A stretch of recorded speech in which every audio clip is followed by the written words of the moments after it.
So hello guys, welcome to the topic of social institution where we will talk about marriage, types of marriage, group marriage, monogamy, experimental marriage, general rule of marriage, kinship, types of kinship, major uses of kinship, educational system, major types of educational system in Nepal, and major functions of education. So concept of social institution, a social institution in which a male and female established a permanent relationship as husband and wife that is approved by social ceremony.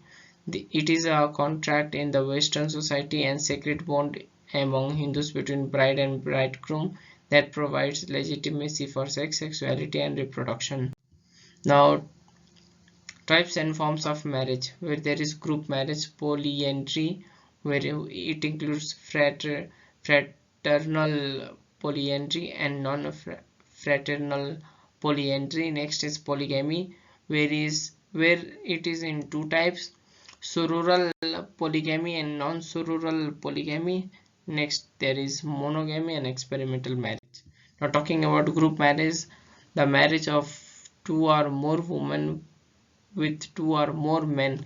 It is practiced during the first stage of human civilization, where people used to stay in caves and society was characterized by promiscuity in character. There are two types of marriage, polyandry and polygamy. So talking about polyandry, where one wife have many husbands, some of the determinants are less number of women, extreme poverty, expensive bride expenses, backwardness and ignorance. Now there is fraternal polyandry, where one wife is regarded as wife of all the brother of the same household. Children are treated as offspring of the eldest brother. Next there is non-fraternity polyandry, where husbands are not necessary to be brothers of the same house. If the child is born, then one husband is chosen in the special ritual for parenting. Now next we have polygamy, where one husband has many wives.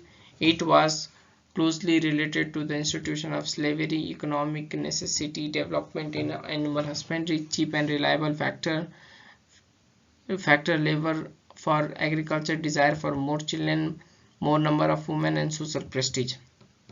Now it is divided into two types as rural polygamy, where wives are invariably sister of the same household. Death of wife or childless would cause it. Next there is non-sororal polygamy, where man gets married to a number of wives but they might not be of the same household. Now we have monogamy, where one wife, one husband and one wife. It is the most ideal form of marriage which is universally accepted. It is the most civilized form of marriage, where women have equal status and equal footing. So reasons for idleness and convenience: there is educational empowerment, educational opportunities, provision of law and social practices. Now there is experimental marriage, which is, it is also known as cohabitation. So during the period of experiment they would become acquainted with each other and come to know each other personality, likes, dislikes.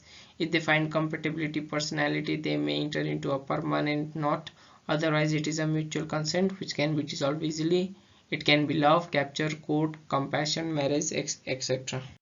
Now next there is general rule of marriage, where there is endogamy, where life partners are to be selected within the group mediated through the same caste, class, religion, racial similarity. Next is exogamy, where the rule of marriage in which individual marries outside of its own close kinship group, where a man must not seek a wife outside of their gotra but also must avoid the clans of grandparents till seventh generation. So it is a social organization is guided by well drafted rules and regulation. There is well defined hierarchy. Since 1950, academia, political system and economic system is regarded as the social organization.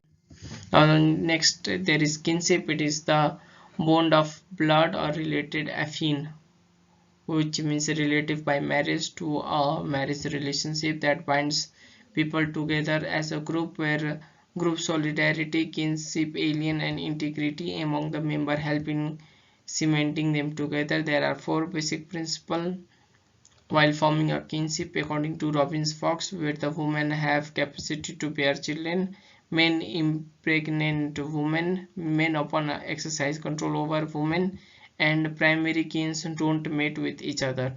Now major types of kinship are there is primary kinship. They have close relation either through blood or marriage. For example, relation between mother son, father son, and daughter, relationship among the siblings. There are 8 types of primary kins in this relation.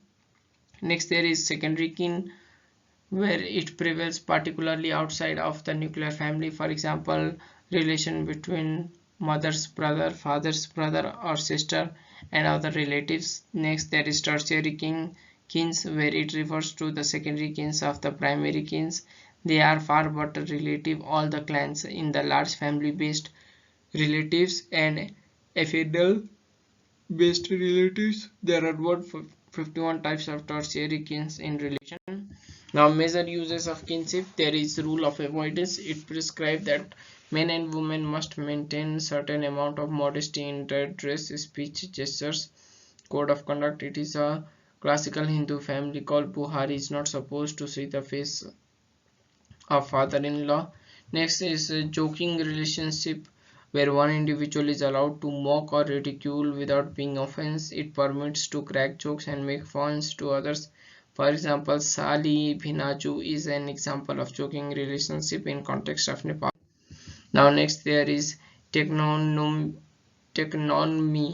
where it is technonym. It refers to technonym. It is a kin not referred to directly, but it is referred to another kin. In classical Hindu family, wife does not directly utter the name of their husband. Certainly a kind of nickname is used. It is taken as a form of respect given to the husband in order to create good environment for the love, conjugal relation, and relation between wife and husband. Next there is evoculate, where there is a special role to the mama of family, where relationship persists in some societies between man and his maternal uncle as mama. Mama is regarded as important member of the kinship network. Now next there is emitate. So the special role is given to father's sister, which is called fufu in Nepali. So it is practiced by Khasi and Toda of India, where a child gets named through their fufu. It is a special privilege is given to her. Next we have COVID. So it involves only husband and wife, where husband is made to lead the life of an invalid along with his wife till she gave birth to a child. Kariba of Africa practice it, where it contributes to a strong bond between the husband and wife. Now, kinship usage helps to govern the role of the relationship between its member. That is one, how kinsman should behave in particular situation. Accordingly, there are some of the provisions such as clan, which is known as Gotra, lineage, which is known as Bansa. Next, there is phratry. It is a group of clan having common descents. Next is moieties, which is endogamous and exogamous, bisection of tribe into a complementary social group. Next, we have educational system. It is the most powerful social organization consisting of schools, college, university, research center, mediated through formal and informal teaching and learning process. Scholars like Plato, Aristotle were opinion that the aim of education is to develop the faculty of mind that helps to cherish the truth, goodness, happiness, and beauty of life. Human is a biological being who is made social through conscious training, where habitual knowledge is changed into rational knowledge. It is the contemplative idea, intuition, research-based knowledge, introspective vision, holistic knowledge is only possible through quality education. Now we have major types of education system. With first there is formal education system, where different schools, colleges, and universities are established in order to provide knowledge, skill, and social equity to formal degrees. Their degrees are universally accepted. Well drafted rules and regulations are applied in the formal academics. Next we have informal educational system, where adult education, awareness program, literacy program to literate common people given through the religious institution and other and other informal agencies. Now there is three educational system practiced in context of Nepal. So first is government owned education system, where the government academia have been established by the state to provide education to the citizen, where government recruits human resources for teaching, learning process and manage overall expenditure.